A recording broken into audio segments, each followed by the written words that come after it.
ইনকিলাব মঞ্চের মুখপাত্র শরীফ ওসমান হাদীর মৃত্যুকে ঘিরে শোকের পাশাপাশি দেশজুড়ে বাড়ছে বিক্ষোভ ও প্রতিবাদ মিছিল। হত্যার বিচার দাবিতে রাজধানী ঢাকা সহ দেশের বিভিন্ন প্রান্তে রাজপথে নেমেছে ছাত্র জনতা। বিশ্ববিদ্যালয় ক্যাম্পাস থেকে শুরু করে গুরুত্বপূর্ণ সড়ক মোড় সবখানেই বিক্ষোভকারীদের এই স্লোগান, কোনো সাধারণ মৃত্যু নয়, এটি একটি কণ্ঠস্বরকে চিরতরে থামিয়ে দেওয়ার চেষ্টা। এই প্রতিবাদ কতটা বিস্তৃত, রাজপথে কি বলছেন আন্দোলনকারীরা, সব শেষ পরিস্থিতি নিয়ে বিস্তারিত থাকছে জাকিয়া জামান আনিকার ডেস্ক রিপোর্টে।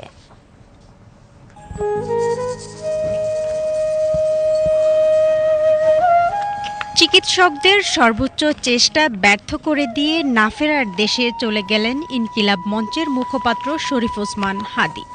গতকাল রাতে সিঙ্গাপুর জেনারেল হাসপাতালে চিকিৎসাধীন অবস্থায় শেষ নিঃশ্বাস ত্যাগ করেছেন তিনি। তার মৃত্যুতে দেশ জুড়ে নেমে এসেছে শোকের ছায়া।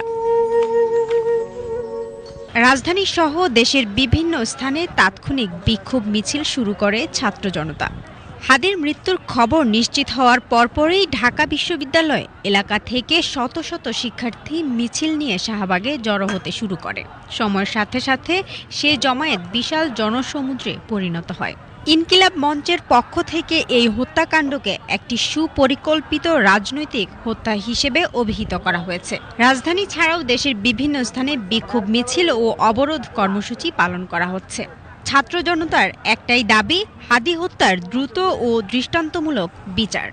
বিক্ষোভকারীরা জানান, অন্যায়ের বিরুদ্ধে সাহসী কণ্ঠস্বর ছিলেন শরীফ ওসমান হাদী। তার এই মৃত্যু কোনোভাবেই মেনে নেওয়া যায় না। মূলত হাদী ভাইয়ের যে কণ্ঠস্বর এবং তার যেই বজ্রকণ্ঠে কথা বলার যে স্টাইল, তার যে সত্য বলার যেই সাহস, এটা আসলে সবার মধ্যে থাকে না। এমন হাদী দেখা গেছে 100 বছরে একটা হাদী আসে। তা আমরা হাদী ভাইয়ের এই অনাকাঙ্ক্ষিত মৃত্যুর জন্য অনেক ব্যথিত। যে আগ্রাসন আমাদেরকে দেশকে কেন্দ্র করে, সেই আগ্রাসনের বিরুদ্ধে আমরা সবসময় রুখে দাঁড়াবো ইনশাল্লাহ। যে আদর্শটাই আমাদের ওসমান হাদী ভাই তার মধ্যে লালন করেছেন, পালন করেছেন, আর আমাদের সমাজের মধ্যে, আমাদের দেশের মধ্যে, আমাদের রাষ্ট্রের মধ্যে ছড়িয়ে দিয়েছেন। আমাদের বাংলাদেশের তরুণদেরকে যেভাবে তাদের বিরুদ্ধে কথা বলায়, গণহত্যা চালায়, সেই গণহত্যা আর বাংলাদেশে চলবে না।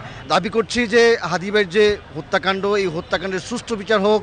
স্থানীয় সংবাদ মাধ্যমের পাশাপাশি হাদীর মৃত্যুর খবর গুরুত্ব দিয়ে প্রকাশ করেছে আন্তর্জাতিক বিভিন্ন গণমাধ্যম।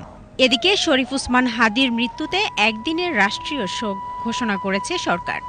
বৃহস্পতিবার রাতে জাতির উদ্দেশ্যে দেয়া ভাষণে এই ঘোষণা দেন প্রধান উপদেষ্টা।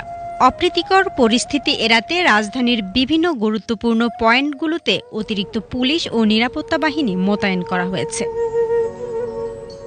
এর আগে 12 ডিসেম্বর রাজধানীর বিজয়নগর এলাকায় চলন্ত মোটরসাইকেল থেকে হাদীকে গুলি করা হয়। গুরুতর আহত অবস্থায় তাকে ঢাকা মেডিকেল কলেজ হাসপাতালে অস্ত্রোপচারের পর ঢাকার এভারকেয়ার হাসপাতালে ভর্তি করা হয়। পরে উন্নত চিকিৎসার জন্য এয়ার অ্যাম্বুলেন্সে তাকে সিঙ্গাপুরে নেওয়া হয়।